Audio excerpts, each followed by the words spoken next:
Welcome to juris crack के Indian evidence act के lecture series में आप सबका वार्म वेलकम है।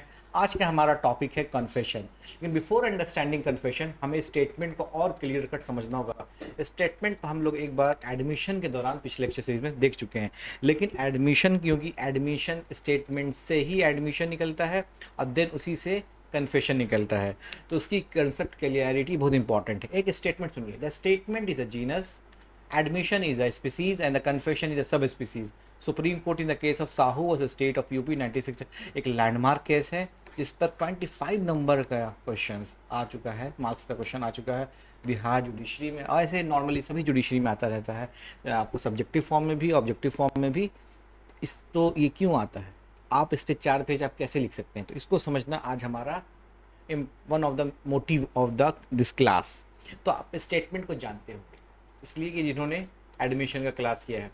स्टेटमेंट क्या है, हर वो कुछ जो हम orally with the help of mouth and tongue जो भी हम काम बोल रहे हैं वो क्या है, ओरल स्टेटमेंट है।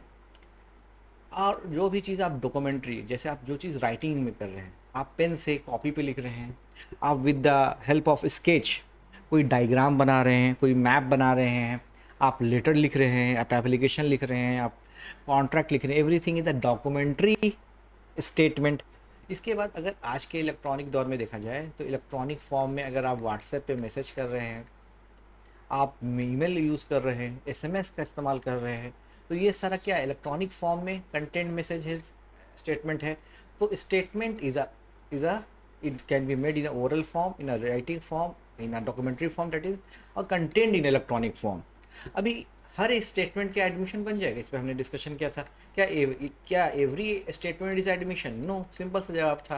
दिन भर अगर हम जो कुछ भी कर रहे हैं, जैसे अभी आपसे हम बात कर रहे हैं, कंटेंट इलेक्ट्रॉनिक फॉर्म एक डिजिटल मीडियम के माध्यम से मैं आपको बता पा रहा हूँ with the help of my mouth and tongue.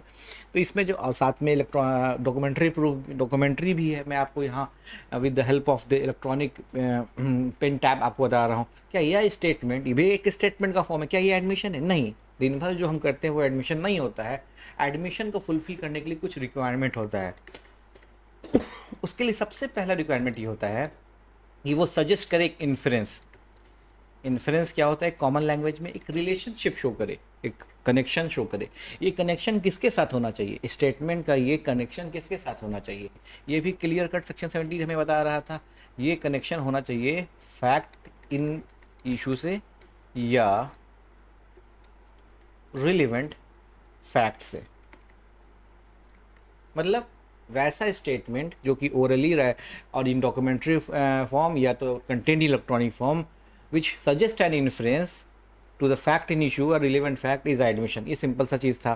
तो फैक्ट इन इशू क्या है, जो सेंट्रल इशू है जिस पे कोर्ट ऑफ लॉ का जजमेंट आना है। जैसे केस है, आपने एक हस्बैंड और वाइफ का केस है, हस्बैंड पे आरोप है कि उसने वाइफ को पॉइजन दे के मार दिया।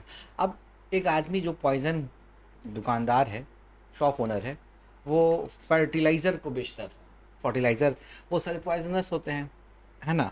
तो फर्टिलाइज़र, अब ये हस्बैंड ने उस शॉप ओनर से फर्टिलाइज़र ख़रीदा, तो जो उस शॉप का ओनर का स्टेटमेंट होगा कि हाँ मैंने पॉइजन इसी को बेचा है, ये बन जाएगा क्या, रिलेवेंट फैक्ट। इसने देखा तो नहीं कि वो उसने पॉइजन किसको पिलाया, लेकिन ये ज़रूर जानता था कि ये पॉइजन उसके हस्बैंड को। इस हस्बैंड का एक फ्रेंड एफ है, इसने एक बयान दिया कि नहीं, वो हस्बैंड आया रात में, हमारा जो फ्रेंड है H1, वो मेरे पास आया था, उसने बोला था कि मैं अपनी पत्नी से परेशान हूँ, अब उसका काम मैं तमाम कर दूंगा। तो इसका जो बयान हो जाएगा ये डायरेक्टली किसको, फैक्ट इन इशू को बता रहा है कि there was a something in his heart, कि वो आज बोल रहा था ऐसा करेगा। तो कोई भी स्टेट ओरली फॉर्म में दे, या ये जो शॉप ओनर था एक बिल ने, इसके हस्बैंड का नाम मान लीजिए राम कुमार सक्सेना है, अभी राम कुमार सक्सेना के नाम पे एक बिल कटा हुआ है, ये शॉप ओनर ये बिल पुलिस को, मतलब इन्वेस्टिगेशन एजेंसी को दे देता है। तो डॉक्यूमेंट्री फॉर्म है ना, स्टेटमेंट है ना डॉक्यूमेंट्री फॉर्म, उसने ये स्टेटमेंट को दे दिया कि सर ये रहा राम कुमार, और इसने एक सजेस्ट कर दिया इन्फ्लुएंस कि ये पॉइजन जिससे उसकी वाइफ का मौत हुआ है इस व्यक्ति ने ही खरीदा है। तो आप समझ गए, वैसा स्टेटमेंट जिसका रिलेशनशिप हो किसके साथ, फैक्ट इन इशू, तो बन जाएगा। तो इससे आप ये भी समझ सकते हैं कि हर एक एडमिशन एक स्टेटमेंट है, और लेकिन हर स्टेटमेंट एडमिशन नहीं है, क्योंकि दिन भर तो हम स्टेटमेंट ही देते रहते हैं। आप किसी से बात कर रहे हैं इज़ अ स्टेटमेंट, आप किसी को व्हाट्सएप पे हाई मैसेज लिख रहे हैं इज़ अ स्टेटमेंट, आप लेटर में बनिया के लिए आप अपने जो जनरल स्टोर को सामान भेजा जाता था पहले के ज़माने में, एक लिस्ट बना के दे रहे हैं, वो इज़ अ डॉक्यूमेंट्री स्टेटमेंट। तो everything is admissible, no, simple सा बात है, एडमिसिबल नहीं हो। तो इस केस से समझ सकते हैं सारा कुछ जो है ये स्टेटमेंट है ना। इससे जो छलनी हुआ फिल्टर वो बचा क्या, एडमिशन। तो इस आप देख सकते हैं ना, हर एक एडमिशन एक स्टेटमेंट हो सकता है, लेकिन हर स्टेटमेंट एडमिशन नहीं होगा। ये कंसेप्ट एकदम क्लियर होना चाहिए, तब आपको कन्फेशन समझ में आएगा। अब ये बात हम लोग समझ चुके हैं, इस पर डिस्कस करने की जरूरत नहीं है। मोड ऑफ स्टेटमेंट ओरल हो सकता है, रिटन हो सकता है, कंटेंट इलेक्ट्रॉनिक फॉर्म हो सकता है। ये statement self serving statement, self harming statement. अब इस हस्बैंड जिसकी मैंने बात किया, जिसने इस पे आरोप ये है, एक्यूज्ड है कि उसने उस हस्बैंड ने अपनी वाइफ को पॉइजन दे के मर्डर कर दिया है। अब ये हस्बैंड कई तरह का बयान दे सकता है। फर्स्ट स्टेटमेंट ये इसने दिया, नॉर्मल केस में स्टेटमेंट ये दिया कि हाँ मैंने पॉइजन दिया, मैं परेशान था, इससे मैं परेशान था, मैंने पॉइजन दिया, मुझे कुछ, मैंने इसको पॉइजन दिया अपनी वाइफ को, सिंपल एक्सेप्ट कर लिया एडमिशन। एक उसने सिंपल से स्टेटमेंट दिया कि पॉइजन तो मैं जानता भी नहीं, मतलब बहुत मोहब्बत, पॉइजन जैसी चीज़ तो मैं समझता ही नहीं हूँ, तो मैंने कोई मर्डर वर्डर नहीं किया, कोई मर्डर मैंने नहीं किया है। एक तीसरा स्टेटमेंट इसने दे दिया, हो सकता है सर्कमस्टांसेस में, उसमें क्या है कि मैंने पॉइजन इसलिए दिया अपनी वाइफ को क्योंकि वाइफ मुझे पहले पॉइजन देना चाहती थी। अब ये तीनों स्टेटमेंट को हम एनालिसिस करते हैं इसके साथ, ये समझना बहुत इंपॉर्टेंट है कन्फ्यूजन। अब अगर पहले स्टेटमेंट को दीजिएगा हस्बैंड और वाइफ के बीच में, अगर वो हस्बैंड ये बयान दे रहा है, स्टेटमेंट दे रहा है कि मैंने पॉइजन दिया, तो उसके लिए क्या होगा, ये स्टेटमेंट सेल्फ हार्मिंग स्टेटमेंट हो जाएगा।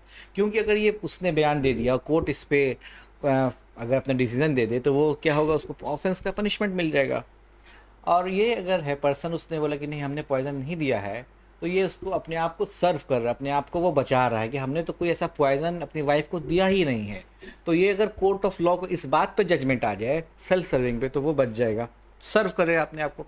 एक तीसरा केस है इसमें जिसमें उसने बोला कि हमने पॉइजन, ऑफेंस तो उसने एक्सेप्ट किया कि मैंने अपनी वाइफ को पॉइजन दे के मारा है, और वाइफ, लेकिन वाइफ भी पॉइजन देना चाह रही थी, एक सेल्फ डिफेंस। तो एक पैरा इसका क्या है, सेल्फ सर्विंग है, दूसरा पारा में सेल्फ हार्मिंग बात कर रहा है ना।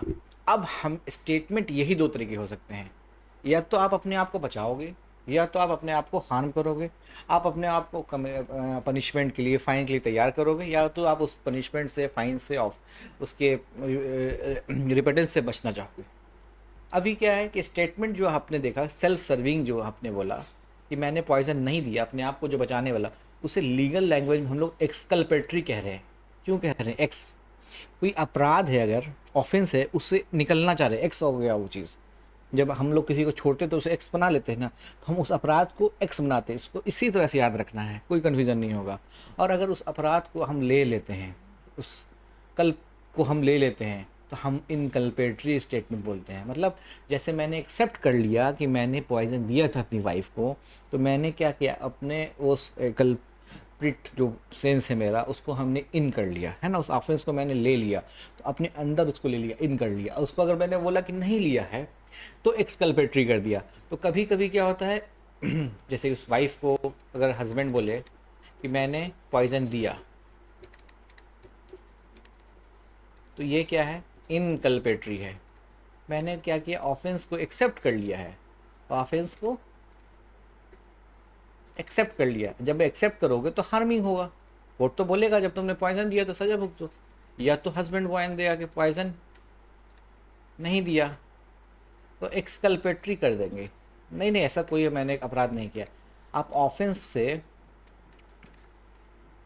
को आप रिजेक्ट कर रहे हो, आप डिनाई कर रहे हो, आप ऑफेंस को डिनाई कर रहे हो, आप अपने आप को बचाना चाह रहे हो, या तो दोनों मिला के आप करोगे, एक्सकल्पेटरी प्लस इनकल्पेटरी। सेल्फ सर्विंग भी, मैंने मारा इसलिए मुझे मारना, सेल्फ डिफेंस का, किसी को मैंने मर्डर इसलिए किया कि उसने मुझ पर तलवार से हमला कर दिया था, तो अब ये इसलिए मैं बता रहा हूँ कि एक्सकल्पेटरी इनकल्पेटरी समझना है कि जब, अब देखिए इसी को हम थोड़ा सा लीगल लैंग्वेज समझ ले, तो statement are of both type, self serving या तो सेल्फ हार्मिंग। सेल्फ सर्विंग को क्या कहेंगे?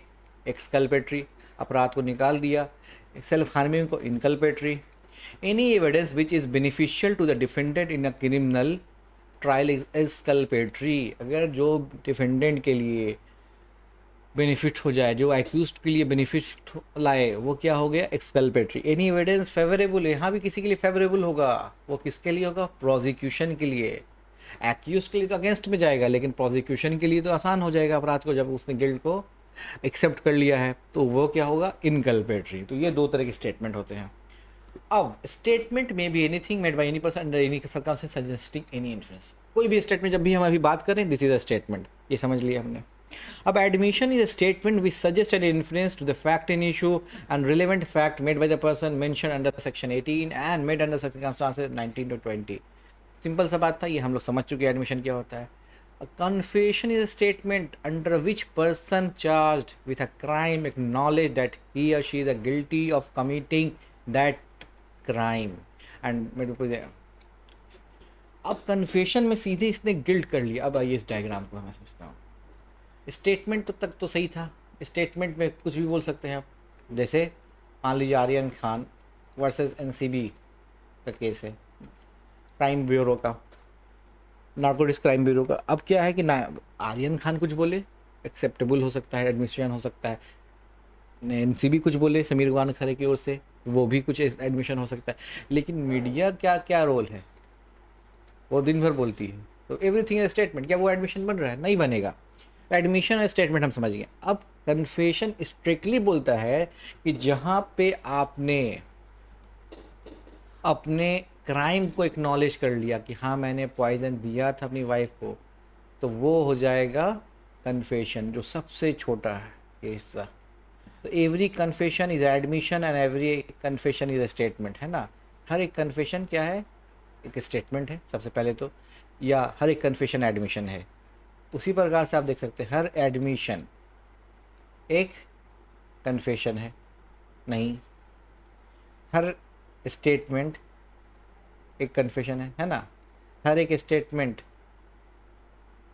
एडमिशन है, क्या सही है? नहीं। तो आपको ये समझना होगा, सबसे पहले समझना है स्टेटमेंट तो ये तीनों है। आप कुछ भी बोल दो, स्टेटमेंट है।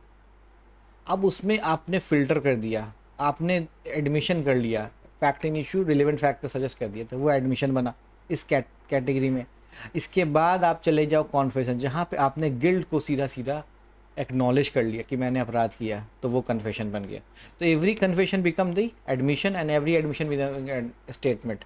सारा कन्फेशन क्या हो सकता है? एक एडमिशन हो सकता है। सारा कन्फेशन एक स्टेटमेंट हो सकता है। लेकिन हर स्टेटमेंट क्या कि आप एक्नॉलेज तो करोगे नहीं हर बात कि मैंने क्राइम किया, तो वो कभी कन्फेशन कभी एडमिशन बन नहीं सकता है। तो इसलिए आप लिख सकते हो ये चीज़ कि every confession is admission, every confession is statement, but not every statement or every admission is a confession. क्यों? एडमिशन में आप ये बोल सकते थे, थर्ड स्टेटमेंट आप बोल सकता था वो बंदा कि मैंने पॉइजन दिया लेकिन वाइफ भी पॉइजन दे रही थी, तो you are making self serving statement plus self harming statement and that is not equal to confession. Confession में डायरेक्टली आपको बस ये बोलना है कि आपने पॉइजन दिया, आपने गिल्ट को सीधा सीधा एक्वायर कर लेना है कि नहीं हमने ये गिल्ट किया है, हमने ये ऑफेंस किया है। That is the basic of the confession. तो इस पार्ट में हमने स्टेटमेंट के ज़रिए कन्फेशन के लिए बेस तैयार किया, जिसे हम लोग और नेक्स्ट क्लास में अच्छे से समझेंगे। अगर इसमें कोई आपको दिक्कत है तो you will not understand the basic concept of the confession. So if you have any problem you can mail us, or have anything to explain more you can mail us or on the comment both, है ना। Thank you.